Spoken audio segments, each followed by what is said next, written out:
बच्चों, आज हम आप लोगों को e⁻x ब्रैकेट में 1 minus sine x upon 1 minus cos x का इंटीग्रेशन फ्रॉम π/2 टू पाई बताएंगे। और ये NCERT बुक का मिसलेनियस एक्सरसाइज चैप्टर 7 का क्वेश्चन नंबर 25 है। इसमें देखिए क्या किया जाएगा, π/2 टू पाई e⁻x। अब इसमें क्या करेंगे, जब भी कॉस के साथ 1 होता है तो कॉस का ऐसा फॉर्मूला रखते हैं कि 1 कैंसिल होता है, और साइन के साथ 1 होता है तो इसको ऐसा करते हैं कि 1 को इसको इस तरह से करते हैं कि ये भी किसी फार्मूले में कन्वर्ट हो जाए। तो देखिए 1 की जगह पे हम लोग लिख सकते हैं sine square x/2 plus cos square x/2 minus sine 2 theta, यानी साइन x का फॉर्मूला होता है 2 sine x/2 into cos x/2 upon 1 minus cos x का फॉर्मूला होता है 1 माइनस 2 साइन स्क्वायर x/2। और अब हम लोग कह सकते हैं इसको a square plus B square minus 2ab का फॉर्मूला ये हो गया a square plus B square minus 2ab is equal to a minus b का होल स्क्वायर, यानी sine x/2 minus cos x/2 का होल स्क्वायर अपॉन ये bracket खोलेंगे तो ये 1 माइनस 1 यहाँ प्लस 2 साइन स्क्वायर x/2 हो जाएगा, 1 से 1 कैंसिल हो जाएगा। और नेक्स्ट स्टेप हो जाएगा, ये अपॉन 2 है यहाँ पे, इसको 1/2 इधर ला दिए हैं, π/2 टू पाई e⁻x। और चूंकि ये भी स्क्वायर है और ये भी होल स्क्वायर है तो इन दोनों को एक ब्रैकेट में कर दिया, यानी sine x/2 minus cos x/2 upon sine x/2 का होल स्क्वायर। इस पर भी होल स्क्वायर था, इस पर भी स्क्वायर था। अब हम लोग लिख सकते हैं इसको, इधर का तो जैसे है वैसे ही होगा, sine x/2 upon sine x/2 is equal to 1 और minus cos x/2 upon sine x/2 is equal to cot x/2 और होल स्क्वायर। ठीक है, अब फिर हो जाएगा ये आपका i is equal to 1/2 from π/2 to pi e⁻x। अब इसको a माइनस b के होल स्क्वायर से खोल दिया जाएगा तो 1 plus cot square x/2 minus 2 cot x/2 dx। अब ये हो जाएगा 1/2 π/2 to pi e⁻x 1 plus cot square x/2 is equal to cosec square x/2 minus 2 cot x/2 dx।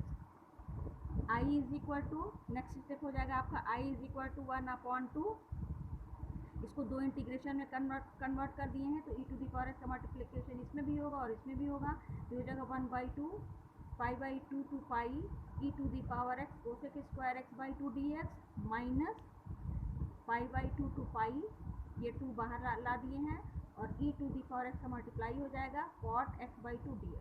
ठीक है, अब इसके बाद i is equal to 1/2 from π/2 to pi, 1/2 का मल्टीप्लाई अंदर कर दिए हैं, ये तो जैसे था वैसे ही हो गया, और ये 1/2 मल्टीप्लाइड बाई 2 और उसके बाद π/2 टू पाई और जैसे था वैसे ही हो गया।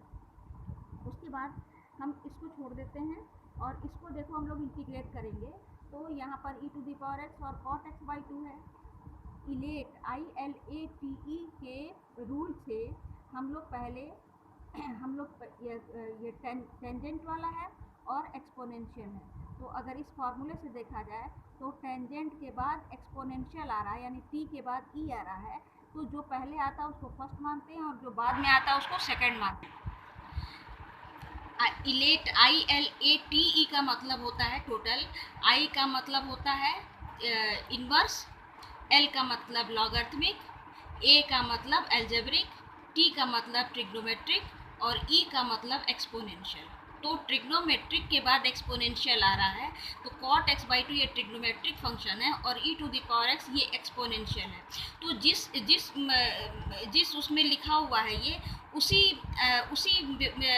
रूप में हम लोग जो पहले आता है उसको फर्स्ट मानते हैं, जो बाद में आता है उसको सेकंड मानते हैं। तो चूंकि t के बाद e है तो ट्रिग्नोमेट्रिक के बाद एक्सपोनेंशियल, तो ट्रिग्नोमेट्रिक को फर्स्ट मान लेंगे और एक्सपोनेंशियल को सेकंड मान लेंगे। इधर का तो स्टेप वैसे ही उतरेगा, फिर माइनस 2 से 2 कैंसिल हो जाएगा। अब देखिए first function into integration of second, तो e⁻x इंटीग्रेशन e⁻x ही होता है और π/2 टू पाई तो ये हो जाएगा, फिर माइनस, अब हो जाएगा इसके बाद differential coefficient of first function. तो कॉट एक्स बाई टू का कॉट एक्स का इंटीग्रेशन होता है cosec square x minus cosec square x, और एक्स बाई टू का करेंगे तो 1/2, इसको हम आगे लिख दिए हैं, और इनटू इंटीग्रेशन ऑफ सेकेंड यानी ई टू द पावर एक्स। अब इसके बाद ये तो जैसे है वैसे ही उतर जाएगा, minus cot x by two into E to the power x from pi by two to pi minus, अब देखो यहाँ पर क्या होगा, ये माइनस और ये माइनस मिल करके प्लस, और फिर ये ब्रैकेट चूंकि खोले इसलिए ये माइनस आ जाएगा, तो यहाँ पे हो जाएगा फिर माइनस, और pi by two to pi E to the power x cosec square x by two D x. अब चूंकि ये दोनों सेम है इसलिए ये इससे कैंसिल हो जाएगा। अब यहाँ पे हम लोग लिमिट रख देंगे, तो ये हो जाएगा I is equal to minus upper limit यानी कॉट एक्स की जगह पे pi by two e to the power pi minus cot lower limit x की जगह पे पाई बाई टू यानी pi by four e to the power pi by four. और चूंकि कॉट पाई बाई टू यानी कॉट 90 की value 0 होती है तो ये टोटल 0 हो जाएगा, माइनस कॉट पाई बाई 4 की वैल्यू 1 होती है, और e to the power pi by 4, तो ये माइनस और माइनस हो जाएगा plus e to the power 5 pi by 4। और ये हो गया इस क्वेश्चन का सिंप्लीफिकेशन। अगर आप लोगों को समझ में आ गया तो ठीक है, अगर थोड़ी भी कहीं कोई स्टेप समझ में ना आया हो तो आप कमेंट बॉक्स में हमको लिख कर बता सकते हैं। और मेरे वीडियो को लाइक कीजिए, शेयर कीजिए, अधिक से अधिक लोगों को शेयर कीजिए ताकि सभी लोग इसका अधिक से अधिक लोग इसका लाभ उठा सकें, और सब्सक्राइब भी कीजिए इसको। Thank you. दिखाइए ना तेरा चश्मा।